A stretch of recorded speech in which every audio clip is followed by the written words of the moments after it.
Buenas tardes, nosotros somos de la carrera de Ingeniería Mecatrónica y hoy vamos a hablar acerca de conceptos de redes. Nuestro equipo está conformado por Jesús Orlando Castillo Alvarado, Julio César Sánchez García y Víctor Alexis Alcántar López. Topologías de red. La topología de red física es la ubicación de diversos componentes de una red. Los diferentes conectores representan los cables de red físicos y los nodos representan los dispositivos de red físicos, como los switches. La topología de red lógica ilustra, en el nivel más alto, cómo fluyen los datos dentro de una red.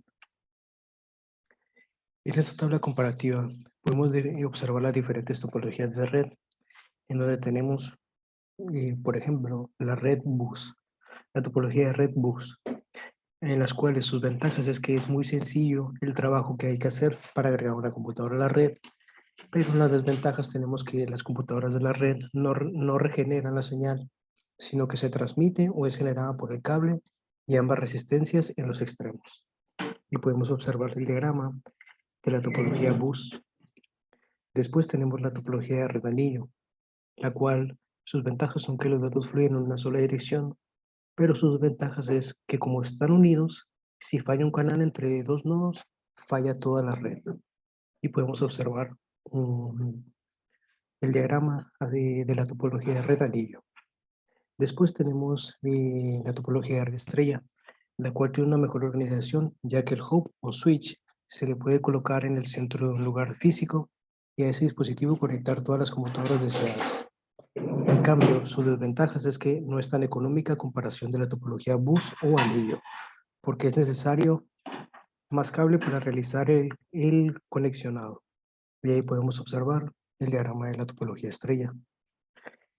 La topología extendida es igual a la topología en estrella, con la diferencia de que cada nodo que se conecta con el nodo central también es el centro de la otra estrella.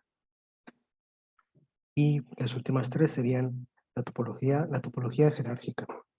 Sus ventajas son que el cableado punta a punta parada de segmentos sin individuales soporta por multitud de vendedores de software y de hardware. Y sus desventajas es que la medida de cada segmento viene determinada por el tipo de cable utilizado. La topología de la red Maya, sus ventajas es que es posible llevar los mensajes de uno a otro por diferentes caminos, pero sus desventajas es que el costo de la red puede aumentar en los casos en los que se implemente de forma alámbrica en la topología de red. Las características de la misma implican el uso de más recursos. Y por último tenemos la topología de la red híbrida, en la cual se puede modificar según su requerimiento, en donde tenemos eso como ventaja, pero que es un tipo de red, a lo mismo que las anteriores dos, es un tipo de red un poco más cara.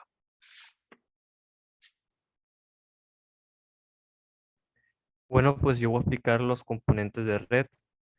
Los tres tipos de dispositivo ofrecen funciones similares, pero con las importantes diferencias.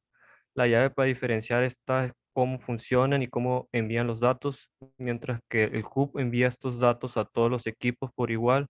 Con un switch podremos seleccionar un único destinatario gracias al uso de las direcciones MAC, mientras que el router permite crear conexiones con otros equipos aunque no estén en la red local.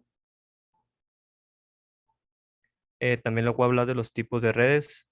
El primero sería red de área local, que es una red de computadoras que permiten la comunicación, el intercambio de datos entre diferentes dispositivos a nivel local, ya que está limitada a distancias cortas.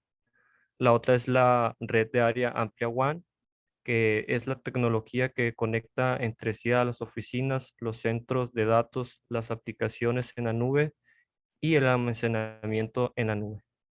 Y por último sería la intranet, es decir, es una red interna que permite que los trabajadores de una compañía puedan estar en contacto entre ellos y con la gerencia de la organización. El objetivo de una intranet es que la empresa pueda facilitar ciertos procesos internos, habilitándolos de forma digital, validándose de Internet. Les voy a hablar de la codificación de datos analógicos. La primera es codificación en amplitud, por sus siglas en inglés ASK. Modulación por desplazamiento de amplitud.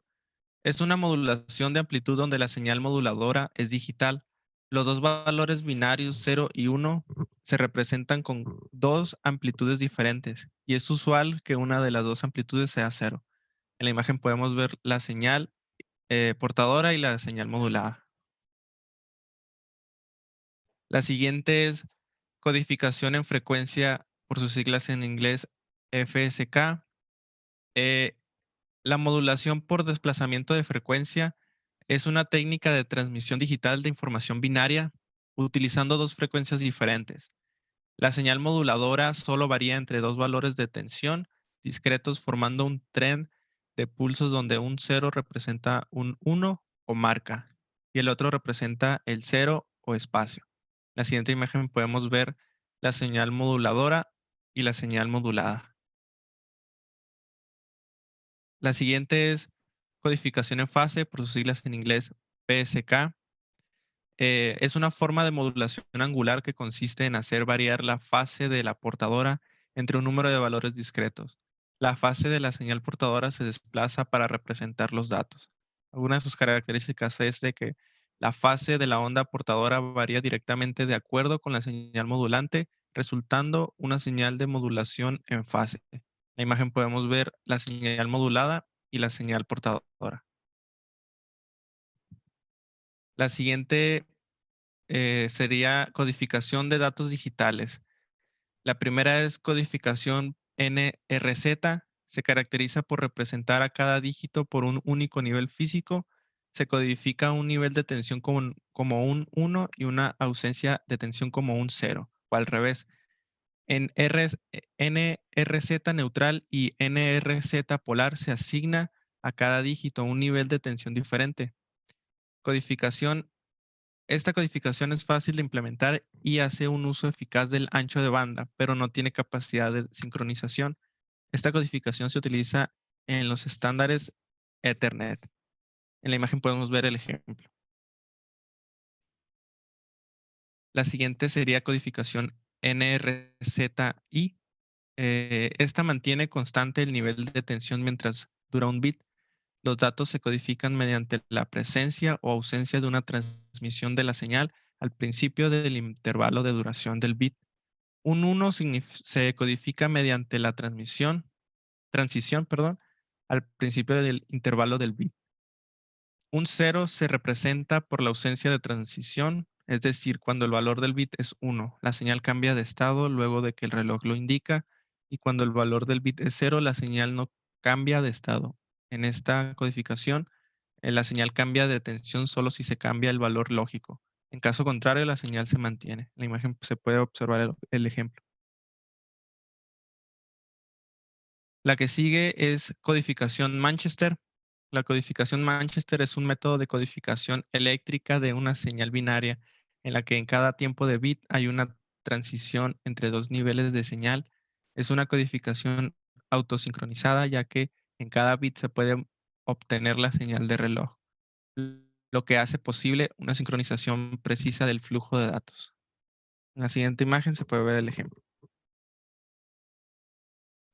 Por último, tenemos la codificación Manchester diferencial. Esta es un método de codificación de datos en los que los datos y la señal reloj están combinados para formar un único flujo de datos autosincronizable. Es una codificación diferencial que usa la presencia o ausencia de transición para indicar un valor lógico. La imagen se puede ver el ejemplo. Y esto sería todo. Gracias por la atención.